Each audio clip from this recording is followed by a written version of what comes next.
She was no older than 10, her shoes muddy, her clothes worn thin, and her voice barely a whisper. But when she stood at the towering gates of the Armand Estate, gripping a crumpled piece of paper in her small hand, she had the kind of courage that silenced men.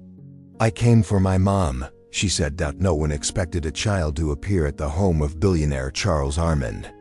No one dared approach the mansion without an appointment, let alone a stranger's child from the outskirts of town.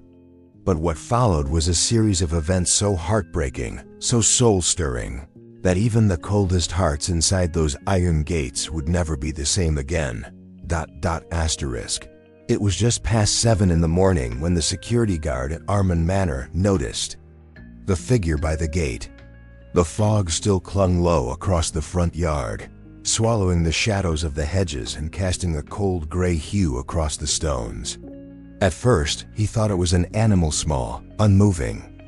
But as he walked closer, he saw the outline of a little girl, standing perfectly still, her fingers gripping a sheet of paper, stained at the edges. "Miss, you all right?" he asked gently, not wanting to startle her. She looked up. Her cheeks were flushed from the cold, and her dark hair clung to her forehead in wisps. There was nothing extraordinary about her appearance, except her eyes. They were too calm, too steady for someone her age. "I came for my mom," she said simply, as though those 5 words should explain everything. The guard blinked, unsure if he heard her right. "Your mom?" She nodded and lifted the paper. "Her name is Camila Lopez. She works here. But she didn't come home yesterday, and no one answers the phone." The name did ring a bell. Camila Lopez, housekeeper. Quiet, polite, never late. She'd been working in the Armand household for nearly a year. She hadn't shown up that morning, but the estate was massive. Staff came and went from different entrances. The guard thought maybe she had come through the back, maybe took a different shift. He took a deep breath, kneeling to her level. "What's your name, sweetie?" "Sofia Lopez." He hesitated. Protocol said he should call the house manager. Let them deal with this. But something in Sofia's face unsettled him. That rare look children only wear when they've been braver than they should ever have to be. "Okay, Sofia, let me make a call," he said, keying in a private line. But what he didn't expect, what no one could have expected, was the response from upstairs when Charles Armand himself answered the line and said, flatly, "Send her in." The mansion doors opened with the kind of slow mechanical grace that seemed rehearsed, 2 enormous panels of hand-carved oak pulling apart to reveal the cavernous interior of the Armand Estate. Sofia stepped inside alone, her backpack pressing against her spine, her hands trembling slightly, though her face remained still. She had never seen a place so big, so quiet, and so cold. Every step she took on the marble floor echoed like a question unanswered. It smelled like polished wood, old money, and something faintly floral, sterile and artificial, like wealth pretending to feel warm. Waiting near the bottom of the sweeping staircase was a man in a black tailored suit with silver streaks in his neatly combed hair. His presence filled the room without effort. He did not smile, did not crouch to greet her like most adults did when speaking to children. He simply looked at her, studying her as one might study a stranger at their door, asking for something unimaginable. "You're Sofia," he said, his voice low and deliberate. "Yes," she replied, meeting his gaze without flinching. "I'm here because no one told me where my mom is. She didn't come home. I waited all night." Charles Armand said nothing at first.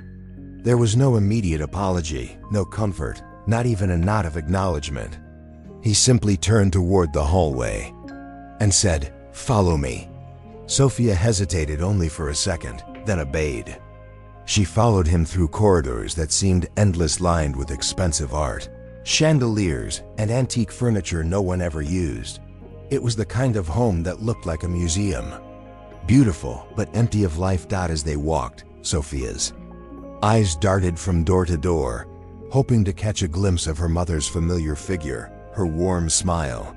The way she tied her hair in a bun with an old ribbon. The sound of her voice calling her, "Mi cielo." But the silence stretched on, and with every passing step, the weight in her chest grew heavier. Finally, they stopped at a small sitting room. It was less ornate than the others, with floor-to-ceiling windows and a long sofa that looked surprisingly worn compared to the rest of the house. Charles gestured for her to sit. "I want to know the truth," Sophia said before he could speak. "Is my mom hurt?" Charles looked at her with something unreadable in his expression. For the first time, there was a flicker of something human. In his eyes, pain, perhaps, or memory. "She collapsed yesterday," he said quietly. "In the staff quarters. We called an ambulance. She's at Mercy General Hospital now." Sophia's lips parted, but no sound came out. She had prepared herself for something bad, but hearing that her mother had been taken away while she waited alone at the kitchen table with her homework, and growing fear felt like something sharp cracking inside her. "You didn't call me," she whispered, her voice barely audible. "I didn't know you existed," he replied bluntly. "Your mother kept her personal life private." Sophia bit the inside of her cheek.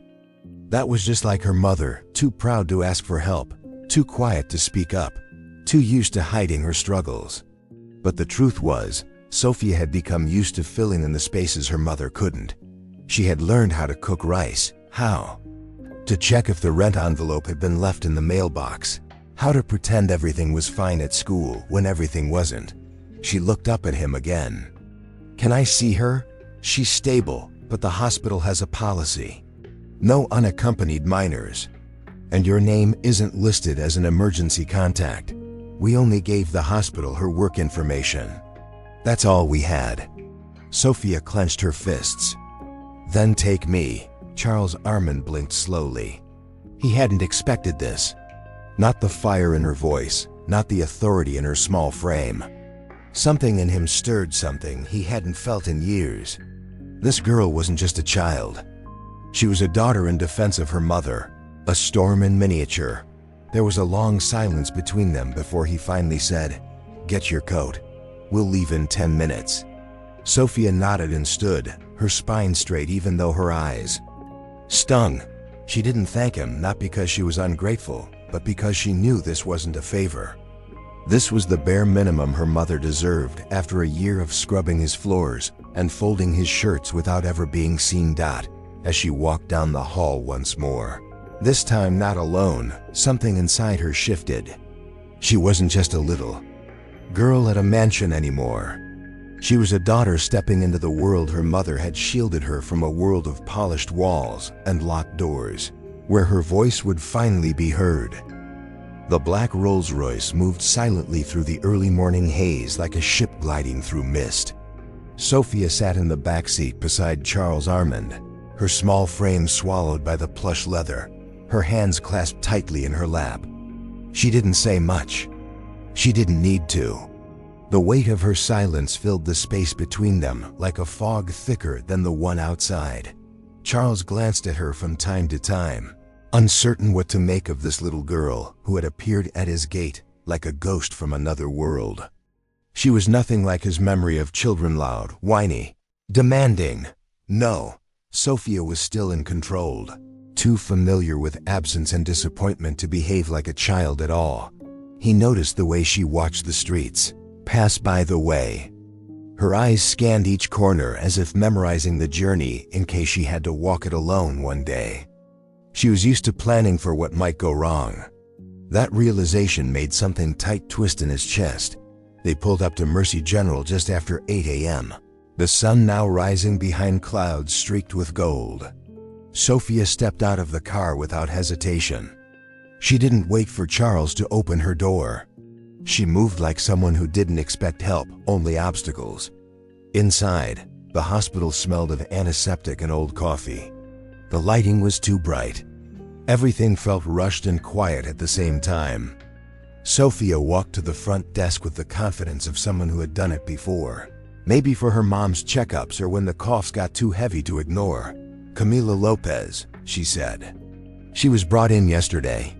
The nurse looked down at her screen, then up at Sophia, and then at Charles, her brow furrowing. "Are you her guardian?" "No," Charles said, then paused. "She's Camila's daughter. I'm her employer." The nurse hesitated. "You're listed on the intake form. Room 304, but only one of you is allowed inside at a time." "I'll go," Sophia said before either adult could decide otherwise. Charles watched her walk down the hall alone, the hospital band clutched tightly in her fist. He didn't follow. For the first time in years, he felt uncertain, like he was standing on the edge of a place he didn't belong. Inside room 304, the air was heavy with the sound of heart monitors and slow, labored breathing. Sophia stood just inside the doorway, her throat clenched so tightly she could barely breathe. Her mother lay still, her face pale against the white pillow, an oxygen tube in her nose and an 4 in her arm. Her hair had fallen loose from the bun she always wore, and her hands looked smaller, older, so much older than Sophia remembered. She walked slowly toward the bed, trying to stop her legs from trembling.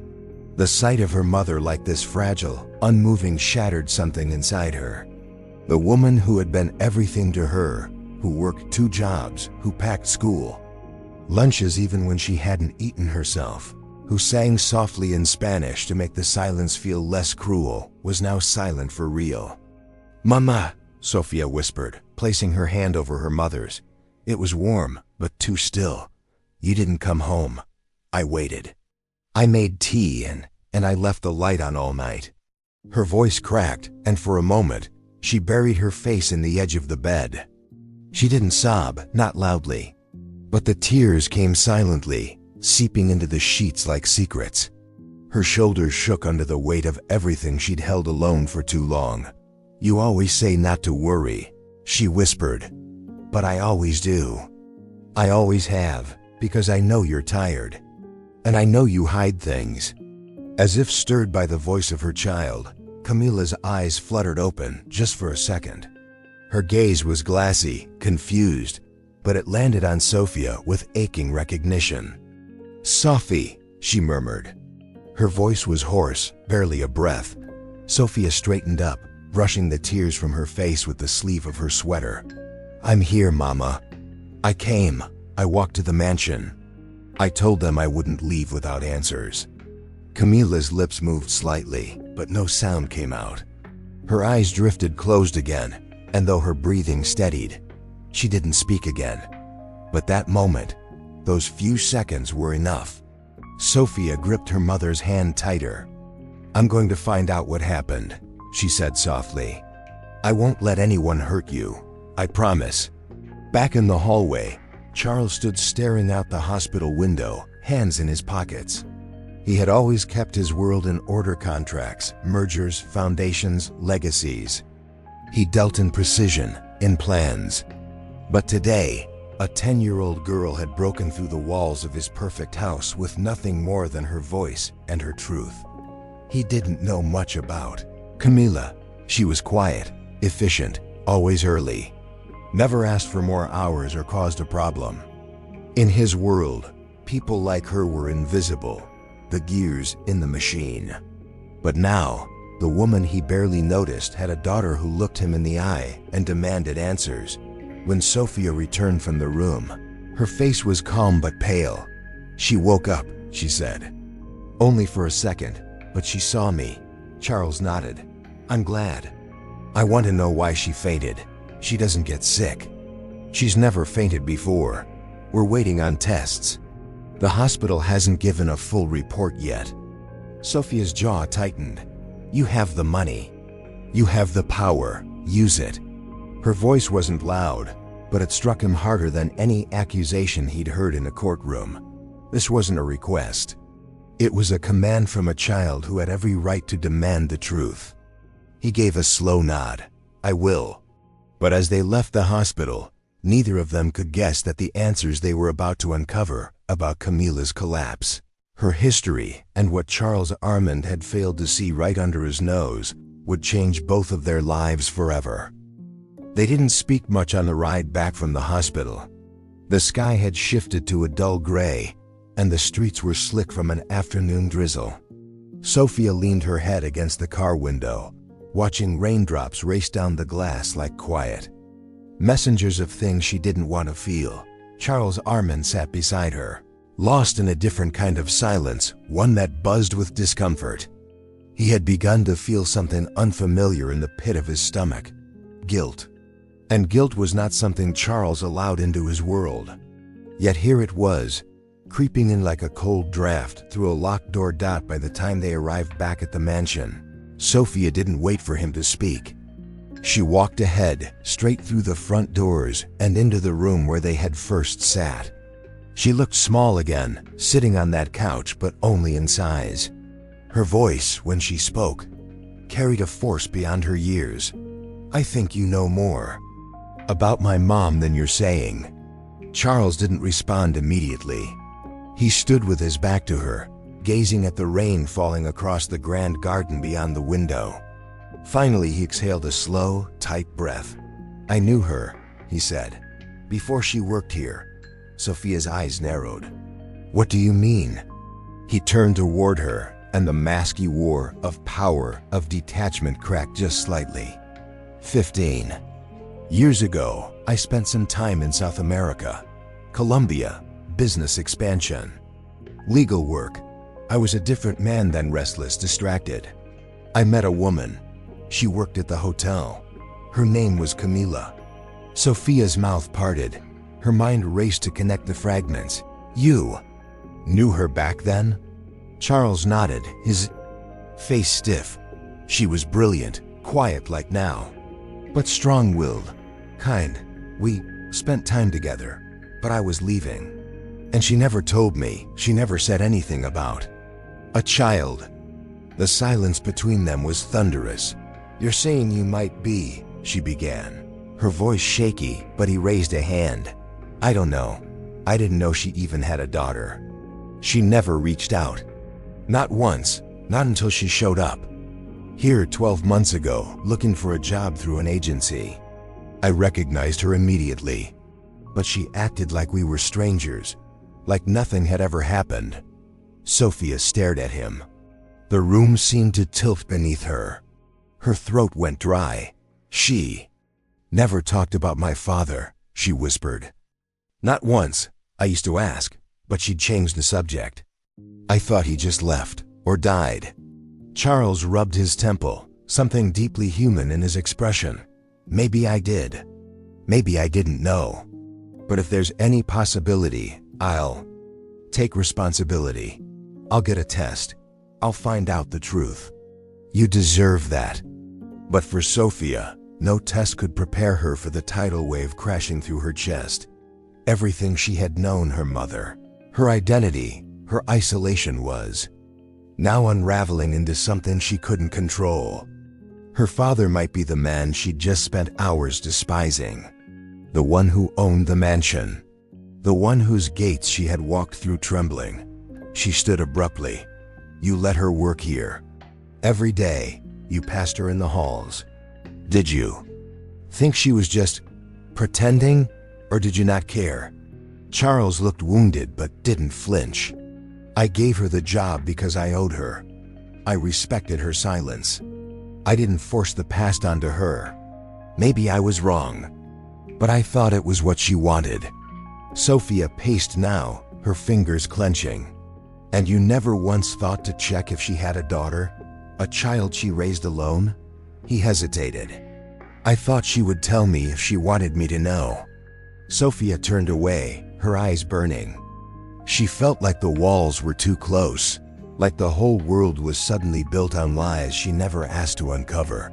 But even in the storm of confusion, another emotion pulsed through her veins: fear. What if she's really sick? She asked. What if she doesn't get better? And all I have are questions she can't answer? Charles stepped forward. His voice was soft now, without its usual edge. Then we get answers while we still can. That night, Sophia didn't sleep in the guest wing. She stayed in her mother's room, the modest staff quarters hidden at the back of the house. It still smelled like her, jasmine soap and lavender lotion. There was a cracked picture frame on the nightstand with a photo of a much younger Sophia holding a paper flower. A paper flower she had forgotten she ever made. She sat there for hours, staring at the photo, thinking of all the times her mother had smiled while hiding the weight on her shoulders. The late nights, the tired hands, the unspoken tears behind. Closed doors. In the early hours of morning, she finally whispered aloud, "Why didn't you tell me? Why didn't you tell him?" And in the silence that followed, she knew the answer. Because Camila had chosen to protect her daughter from the world that hurt her. Even if that meant never telling her about the man who might have walked away without knowing what he left behind.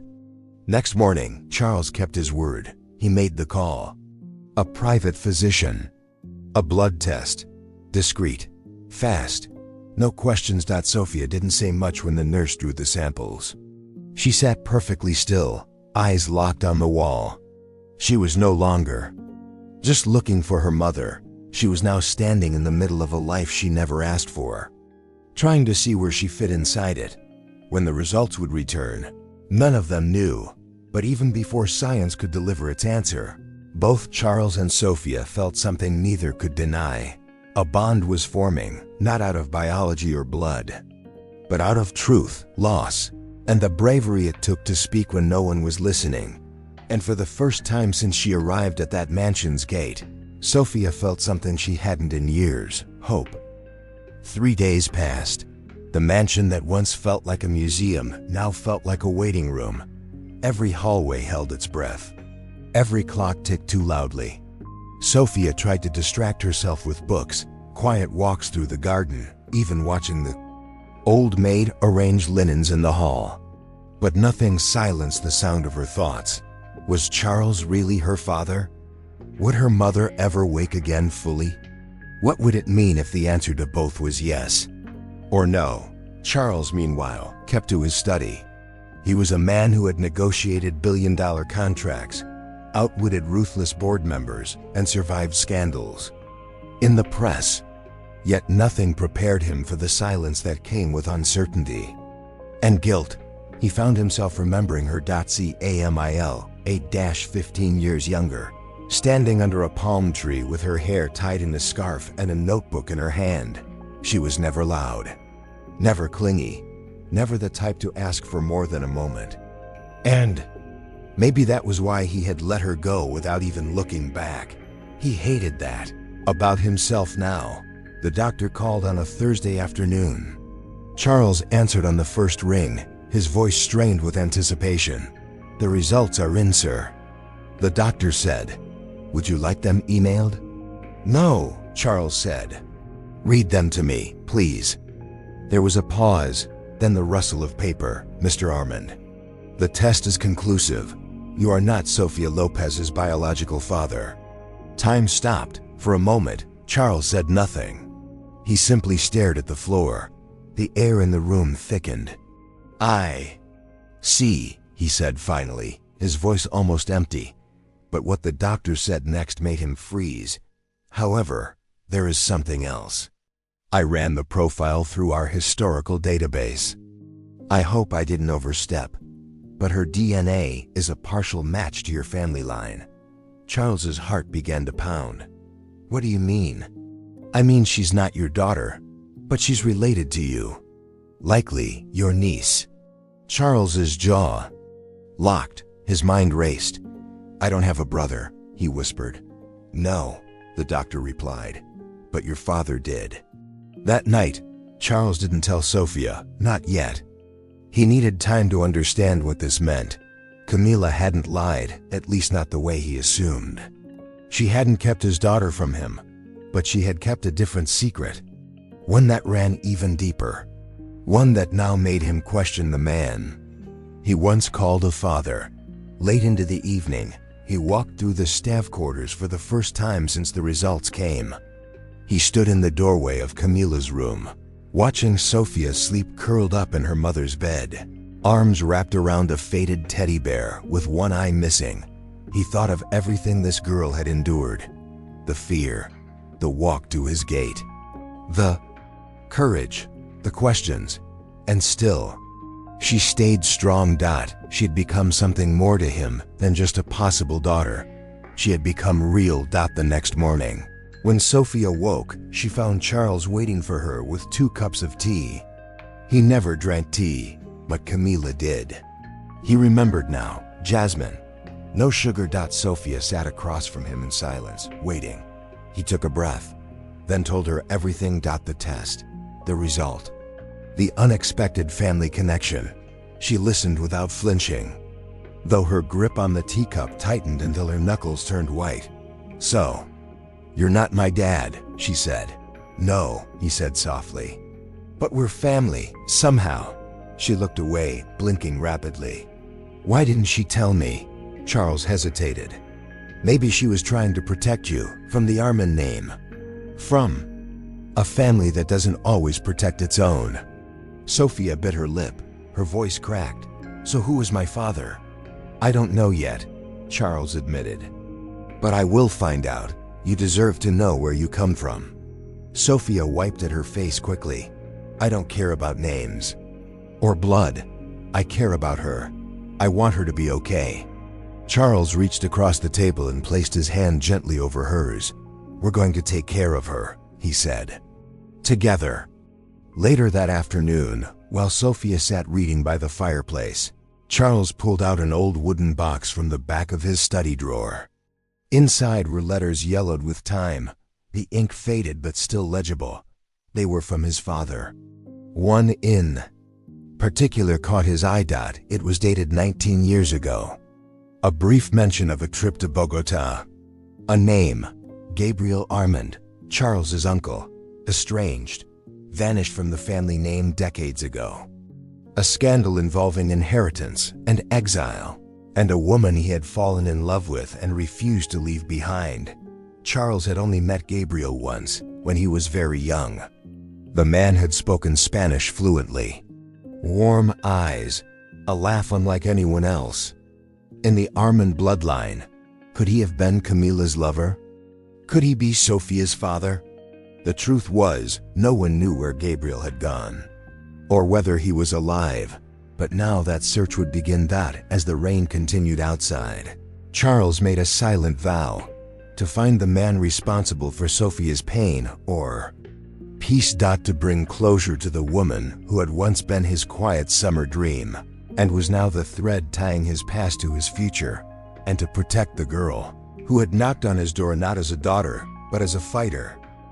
The hospital room was quiet, except for the low rhythm of machines monitoring breath and heartbeat. Outside, morning light filtered through thin blinds, painting pale stripes across the floor. Sophia sat in a chair by the bed, her knees curled to her chest, chin resting on them. Her eyes were heavy from another sleepless night. She hadn't left the hospital since the day Charles told her the truth, not just about the DNA test, but about the mystery it had left behind. Her mother was alive, breathing, but until now, she'd remained lost in the fog between sleep and silence. But that morning, something changed, a twitch of fingers, a flicker beneath closed lids, and then eyes slowly opening. Camilla blinked at the ceiling. For a second, she looked confused, lost. Then her gaze shifted and landed on her daughter. Sophia bolted upright. Mama? She whispered, rushing to her side. Camilla's lips parted. Her voice came out rough, dry. Sophie. Tears spilled from Sophia's eyes in an instant, tears that had waited days to fall freely. She grabbed her mother's hand, pressing it to her cheek. I thought I lost you, she choked. You didn't come home. I waited. I walked to the mansion. Camilla's brow furrowed slightly, and then the realization hit her like a weight. You went there, alone? I had to. No one would tell me anything. And now I know. Sophia paused, her voice steady now. I know he's not my father, but I also know he knew you before. Camilla turned her head away, closing her eyes in shame. I didn't want you to know, she whispered. I didn't want you near that family. Why? Sophia asked. Because of Charles? Camilla shook her head slowly. Because of Gabriel. The name landed like thunder in the quiet room. You knew him? Sophia asked, her voice barely a breath. Camilla looked at her daughter, pain written deep across her face. He was your father, your real father. Sophia's heart thudded. The name felt foreign and familiar at once. He was Charles's uncle, estranged, left the Armand family long ago. We met in Bogota. He was kind, Sophie, not like the rest of them. He didn't care about power or money. He just wanted to be free. Then, what happened? Sophia asked. Camilla's voice cracked. When I told him I was pregnant, he was overjoyed. But the family found out. They cut him off completely. And when he tried to return, they blocked him at every turn. He wrote to me, sent money, tried to stay close. But then, the letters stopped. I don't know if he died or gave up. I waited. I hoped, but nothing ever came. Sophia's eyes filled again. And you never told me? I wanted to protect you from the pain, from questions I couldn't answer. I didn't want you to feel abandoned. Sophia's voice rose, not in anger, but in aching honesty. But I was abandoned. I was alone. You never let me understand why. You just gave me silence. Camilla's face twisted with guilt. I thought silence would hurt less than truth. I thought I was doing what mothers are supposed to do, carry the burden so their children don't have to. But I carried it anyway, Sophia whispered. Even when I didn't know what it was, I still felt it. There was a long pause. And then Camilla reached up weakly, but with purpose, and cupped her daughter's cheek. I'm sorry, Michiello, she said. I didn't know how strong you were. I didn't know you'd become braver than me. Sophia leaned into her mother's touch. I'm not brave. I'm just tired of feeling like a shadow. Camilla gave a small, broken smile. Then no more shadows. No more secrets. They sat like that, mother and daughter, holding the fragile truth between them. A truth long hidden, but never truly gone. Back at the mansion, Charles stood in the library, surrounded by volumes of Armand family history. Old portraits, obituaries, archives. He had sent out a private investigator. The moment Camilla spoke Gabriel's name aloud, the Armand family had done more than disown Gabriel. They had erased him. He wasn't in official family trees. No published memoirs. No photos in the estate. As if he had never existed, but he had. And somewhere, there had to be a record of what became of him. Charles had never felt so at odds with his bloodline. The father who raised him. The family that valued legacy over love. He was beginning to understand why Camilla had kept her distance. And why Sophia had every reason to be angry. The next day, Charles visited the hospital alone. Camilla was stronger now. Sitting up. Her skin still pale, but her eyes clearer. They spoke quietly. Carefully. I'm sorry, he said after a long silence. For not recognizing what you were carrying all these years. Camilla looked away. I didn't want your apology, Charles. I just wanted distance. He nodded. I understand. But I want to help now for her. Camilla looked at him, tired but resolute. You already have. She needed someone to show her the truth wasn't hers to be ashamed of. Charles swallowed hard. She's remarkable. She always has been, Camilla said. Before he left, he paused at the door. If you remember anything else about Gabriel, anything at all, I'll find him. Or what's left of him. She deserves that much. Camilla nodded slowly. Check the letters. I kept them. Bottom drawer of my knitstand. The ones with the red wax seal. That's his. That night, Sophia found the letters old and creased, but still full of warmth. Gabriel's words were poetic, emotional, and loving. One letter ended with a sentence that shook her deeply.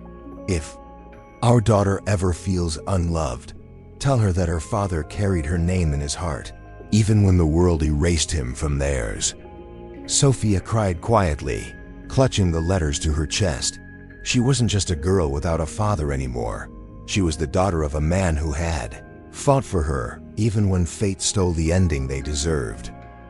The letters led them to a place no one in the Armand family had spoken of in years, Santuario Verde, a quiet village nestled in the mountains of northern Colombia, where Gabriel Armand had last written from. Charles chartered a private flight, and this time he didn't go alone. Sophia sat beside him, holding a small envelope of her father's letters close to her chest. Camila, still recovering, stayed behind, but she pressed her daughter's hands before they left and whispered, "If he's there, tell him I never stopped remembering." Not for a day. When they arrived, the air smelled of wet earth and pine. The hills stretched endlessly, wrapped in mist and the songs of unseen birds. It was a place that seemed untouched by time. Charles and Sophia walked through cobblestone paths, asking questions in the town square. Most people remembered the tall foreigner with the kind smile who painted houses and taught children to read. He had gone by the name Gabriel Silaris. An old woman finally pointed them toward a small house at the edge of the village, overlooking the cliffs. "He lived there," she said. "A long time ago, before he got sick." Sophia's heart thudded. As they approached the house, small, with ivy on its walls and a blue wooden door. It looked empty now, quiet, a place that had seen years pass gently. Inside, dust covered the shelves, and a layer of silence rested on everything. But on the wall hung a single photo, a young man with warm eyes holding a paper flower in his hand. The same kind of paper flower Sophia had once made as a little girl. She stared at it, tears slipping down her cheeks. "He kept it," she whispered. "He really kept it." In a drawer, they found a final letter, unsent, yellowed, folded neatly. Addressed only, "Parami Hija, Cial, Dia Vien, is to my daughter. If one day you come. Mihija, if you are reading this, it means you found the truth. I hope you have her eyes, her fire. I hope you were loved the way I would have loved you with everything I had. I lived a quiet life here. Not by choice, but by exile. They erased me from their world, but I built one of my own with peace, art, and memory. Every day I imagined your laughter. Every night I whispered your name, though I never got to hear it. If I'm gone, let it be known. I was not absent by heart, only by force. And if the Armand name ever finds its way back to you, carry it not with shame, but with fire. Because you, my daughter, were never forgotten." Gabriel ***. Sophia stood there for a long time, holding the letter. Charles stood beside her, speechless. In that moment, he didn't see her as a child. He saw her as the bridge between what his family had destroyed and what she was now rebuilding. On the flight back, Sophia watched the clouds pass outside the window. "He wasn't like the rest of them," she said quietly. "No," Charles agreed. "He wasn't, and neither are you." Weeks later, Camila finally returned home. Her health restored, her eyes softer now. She no longer carried her silence like armor. She let herself smile more. Hold her daughter's hand longer. Say "I love you" without fear.